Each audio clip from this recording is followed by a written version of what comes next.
Right then, guys, just a quick update really on where we're at with. We're still on with this, by the way. So it's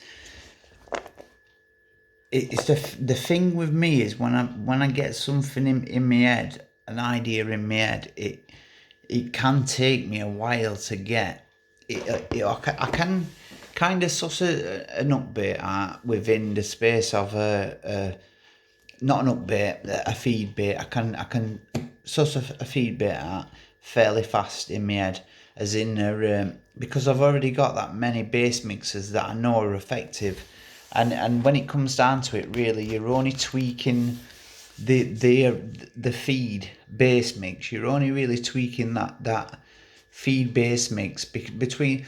It's with base mixes. What I do is I have two. I have a fruit based base mix, which the banoffee, the tutti frutti, the cocoa corn cream. There's a few other ones what I do, which are which I use the same dry base mix with, and it solely consists of a lot of it's got a lot of coconut in it, coconut milk, baby milk proteins, calf milk. It's got a lot of stuff going on in there, kelp and a lot of other stuff going on in there, and that's where the full value is coming from. Don't think the full value is coming from the smell that's in there or not. With this, the full value is actually in this what you're smelling. It's going to be a banger, this, I'm telling you honestly. Take my word for that as well, and I mean it. And I ain't a big fish meal fan. Anyone that fishes with me will be very, very surprised if they see me on a bank wanging a krill bait out, because it's not something I do. It's 99.9% of my fishing up until last year was solely fruit baits. With it's only really the last 2 years that I thought more in depth about the nutritional value. Before that, the baits that me and my brother were doing, they still had really, really good food value to them, because I think people forget that just within semolina and maize flour, there's enough food value in maize flour and semolina to keep the majority of people in Africa are all living on maize flour and semolina. So if it can keep a human alive, I'm pretty sure it will keep a fish. They're not gonna be fat. They're not going to be overweight and obese living on it, but it will keep you alive. There's enough food value in there to keep you alive. But by adding stuff like the cocoa and the coconut, sorry, and the coconut milks, the baby milks, the other fish meals that go into them, because even the fruit baits have got fish meal in there as well. You know what I mean? You have to do that to get more full value into them, because it's full value that I'm wanting. I ain't after making a bait that's just going to give you want it, and then you're off there onto, it's not what I think. It's not the way to go. It's you want a bait that's going to have a really nice full value to it, and when the fish come across that bait and they start eating it, they know what's good for them, and they know that just a bit of that is far better than eating 2 kilo of another bait that's just really solely about smell. It's and now, after seeing the results on the KBS last year, as in a flake and a crumb bait, it's through watching it myself, and through also seeing the texts that I had. They were just absolute. But saying that, I had some absolutely unbelievable takes on fishing bloody pineapple. But I do think that again was a lot to do with the bloodworm that was in that bloody pineapple. They were just savage, absolutely savage takes. But I was using bigger leads as well than I normally use down there last year. I really do like using heavy leads. It's something that at one point I was really into light leads, but not anymore. It's about dropping that lead as well.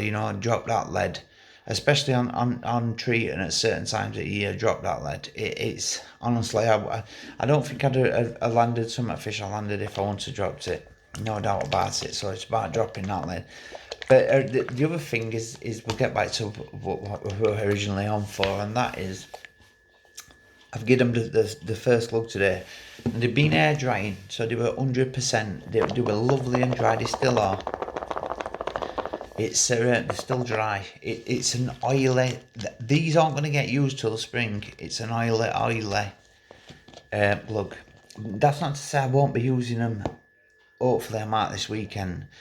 So that's not to say I won't be using this weekend. That's depending on air pressure and if conditions look alright. I'm out this weekend.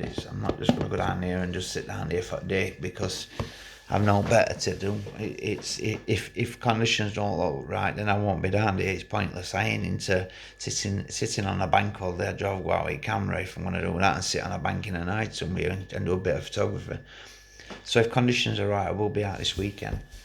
But the reason I won't be using these exact ones, I've got some more of these, but they ain't been glugged in the same way. It's the same glug, but in this one it's oil. In the other one that I've got, it's a water-based one, and the water-based one is for winter. The oil congeals in winter, and if the water temperature is really low, it goes to a mess. So, and it's not as attractive. It's not as attractive to fish. I don't care what anyone says. So these will now sit until probably around about March time, and then they'll be used. Now that glug, I'm happy with, really, really happy with. Now they will soak that in. Now the problem what I have with these is, they smell that. It smells really nice. All I say is it, but it smells really nice. It's far more stronger smelling than sticky baits krill, and that's a definite. But they're gonna do well, mark my words on that. Definitely, I'm really, really happy with how they've turned out. To be honest with you, I think they're gonna be really nice. The whole reason for the oil as well, guys, is because I do like I do like oil when temperatures warm up a little bit. Probably April time actually. It probably won't be March. It'll probably be around about April, May. It may even be when we go down to. I might save these for when we go down to Meadow for that week session and use them on there. But it's all about when the water temperatures get warmer and you're using an oily based glug on pop-ups, and the other, this what's left will go on the feed baits, and it's only a 100ml bottle, and it will do easily a kilo to 2 kilo bait, probably 2 kilo, but they'll do 2 kilo bait, and it will coat them, and then it will be further covered in a bloodworm. It is in an actual bloodworm as well, but it's in warmer weather you'll find that the oil will disperse, and it will every so often it will send droplets will come off it and they'll come to the surface. But I add 2 other ingredients in with the glug that once them droplets come to the surface, some of them will come back down again, and they're continually doing it. If you to tank test it, you will see what I mean. And when they hit the surface, they kind of cause a slick. Now that flat spot is an absolute giveaway. If you're fishing, it's an absolute giveaway. If you've got a ripple on water and then all of a sudden that flat spot, boom, you know for definite someone's chomping on that bait down there, and it's one of the main reasons that I love it. It's a great indication of not to white. It's saved me so many times good fish. It's you sat and you don't really get a ripple on though. You get, but when you very first put the bait in, you get it flattens the lake off where you're fishing. You get a big flat spot, but then after a while that flat spot will disappear and you'll get a chop again on top of water. But then the minute a fish goes down and it chomps on one of them baits, boom. And it cannot. I've seen it happen with just a couple of baits. Took a couple of baits in, chomped on them, and boom, flat spot straight away. So that means straight away then that's an indication not to reel that bait in. Don't go messing about around casting round it. Otherwise, you're probably messing a situation that you're gonna have a take it any minute, and you could mess it up. So it's one of the reasons I really do like using oil. But like I say, I will be using a water-based one when I go out to definitely get these a go, because I've got a funny feeling they're going to become one of my favourite baits. I really love how they roll, I love how they smell, I love how everything about them. Everything, and it's not that it's... Let's not forget that the dry base mix in this is the same base mix as KBS. So I know it works. There ain't a carp or any fish that swims to say that they don't like bloodworm. They all love bloodworm. There ain't a fish that swims that does not like krill.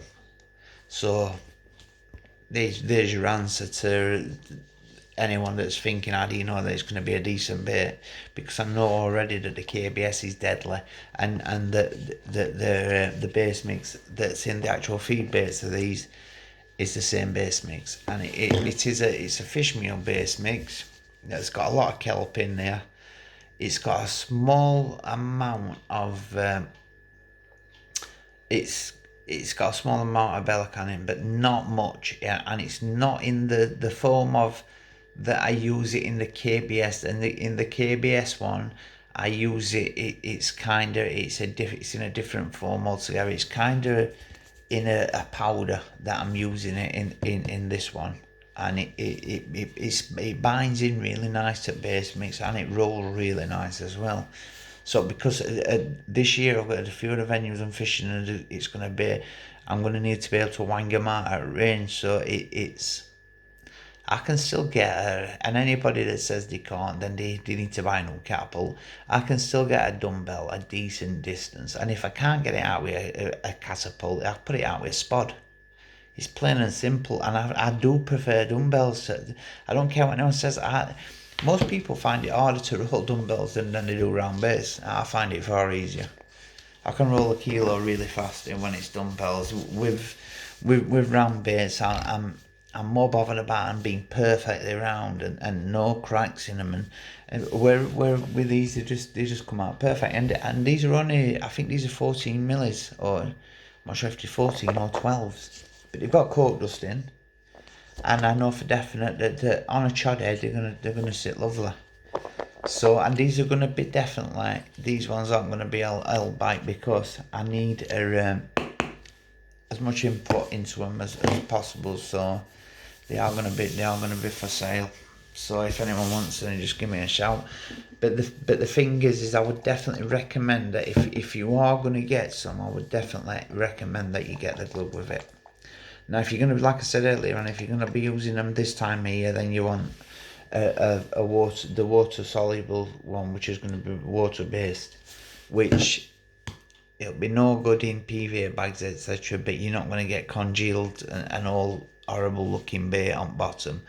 You're going to get a far nicer how it looks how it's presented. It's going to look far more nicer than it's going to do later on in the year, and that's all because of heat. That's nothing else. It's all to do with heat and the temperature of the water.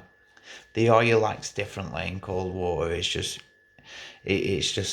common sense that's going to happen. It's common sense that. So the thing with me and fish based is I've never really given them long enough. It's always I've had them out there for a few hours. Not had a knock on them, and straight away I go over to a bait like bloody pineapple or banoffee, but within half an hour, 45 minutes, but buzzers are lighting up and rods are bent round. So it's definitely a thing with that, until I use the KBS again, like I said last year, and I used it in crumb. I'm also going to be starting doing it a fall. Now I'm solely based on doing a crumb and flake, but it's for myself. And I'd rather feed that than I would all boilers. I'd rather have 5 kilo crumb and flake and a kilo all baits. For a simple reason off, it goes far further than a kilo of crumb and with nice long pieces of flaking will go far further if you're on a budget than a kilo of round bait. Because the people that are struggling money wise are buying a kilo and it's lasting them like 4 or 5 sessions, and it ain't the way to go. If you're gonna do that, I'm telling you now, use particles. I ain't joking. Or start rolling bait yourself, because you've got to give them what they want. So you've got to make sure that there's plenty of bait out there for them to eat, and it's got to be a quality bait for them to come looking for it again. And by that I mean you've got to, if you are fishing a water, which this year I'm back on treating and I'm after one fish here, and everybody knows what fish that is I'm after, and I will have it this year. I've already had it once, and I'm counting that as personally as I've caught it. It's me not having pictures to show you, my own stupid fault. You know what I mean? I should a newbie error that. Definitely a newbie error. I should never made that mistake, but it won't happen again. But the thing is it's getting a hook in its lip this summer, and that's guaranteed. I'm telling you now, honestly, and I'm having it on bank, and I'm having pictures took with it. But in my mind, I know I've already caught it. But there's a couple of other fish that I want from there. There's a linear and there's a ghosty that I've seen in there, and then I think it's Antipashes no for me really. I've got a few places in mind for definite. One of them is an old aunt that I'm going to be getting on, and that's after a fish that's evaded me for I think I did in total probably a year and about 6 sessions on Mozzie. About a year and 6 sessions, something like that. Probably maybe a little bit longer, but it's the first year I really did hammer it. You know what I mean? It's that first year we went for it big time. Around here sometimes, like we did a 48 and a 24 in a week. We really did hammer it that first year, but like I said, that fish evaded me. Now I've been told off a few people now that it's at the magical number that I want it at, and that's £30. I've also been sent photos of another fish that I named. When I caught it, it was £18, and it was a fish called Cluster. Now, I've been told that that's one of the biggest fish in the lake now, actually, that one. I've been told that one's just over 31, and it's definitely got the frame for it. I've seen it.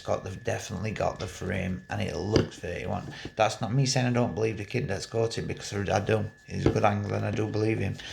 Nah, I ain't too bothered about catching that one. I've had it once before, and just cause when I caught it, it weren't £30 that makes no difference to me. I've caught it, and simple as it. Maybe I can't choose the fish that pick my rig up, but if I have it again, I have it again. You know what I mean? There's a big chance I will have it again, because it's the stock were low to start with, but now it is ultra low, which is made it more appealing to me. And it's the reason I'm going back there, is because the stock is so low, and that's the reason I'm going back on there, is there to try and nail that last one. And on everything I'm watching to do with it, because believe me, honestly, I know that there's a few people on format page, and they're on that page watching to see what peg's being fished on treating, what bait's being used, so then they can flip over to the peg that you were fishing, and they think that they can fish with a bait. If I'm using this, they think that they're going to go with sticky baits, bloodworm and krill, and they're going to have it off on there big time. But the thing is, they may do, but you're going to have to be very, very let's say you're going to have to be very good in sussing the spots that I fish, which would shock a lot of people on the spots that I fish on treating. But the different bait altogether, and it's, believe me, once to get a taste for a certain bait, it's the reason that bloody pineapple did so well on there last year. I'm absolutely convinced of it. I mean, look at Richard Barnett. He started using it. Look at the success Steve had on it. Do you know what I mean? That's not to say that he wouldn't have had success on other baits, because they probably would.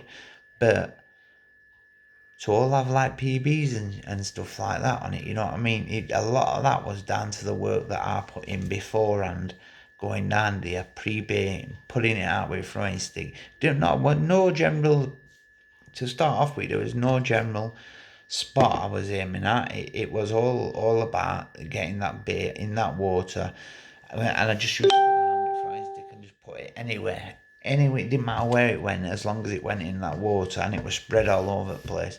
And then I believe that if the fish get a taste for a bait, they will search it out. And I genuinely really do believe that. And I've seen 4 or 5 tails over the spots that I'm fishing on treat, and you know what I mean, from while I've been watching them, and it's resulted in 2 and 3 fishing in a day from there. You know what I mean. So I do believe that they search them baits out, and I do believe that they can get a taste for a bait. But I also believe a bait can be blown. I really do. I think it can be overused. Definitely. I'm kind of looking forward to it all now. Yeah, I'm looking forward to getting back down here after fucking shit year that I've had so far. Looking forward to getting back down here and back on other water, to be back mostly on other water, because I love that place. It's a special place to me. I really do like it. So I'm going to be getting back on there, and in next mid-February time will be the time when I start really going to town with bait. Let's show. This is all for one place.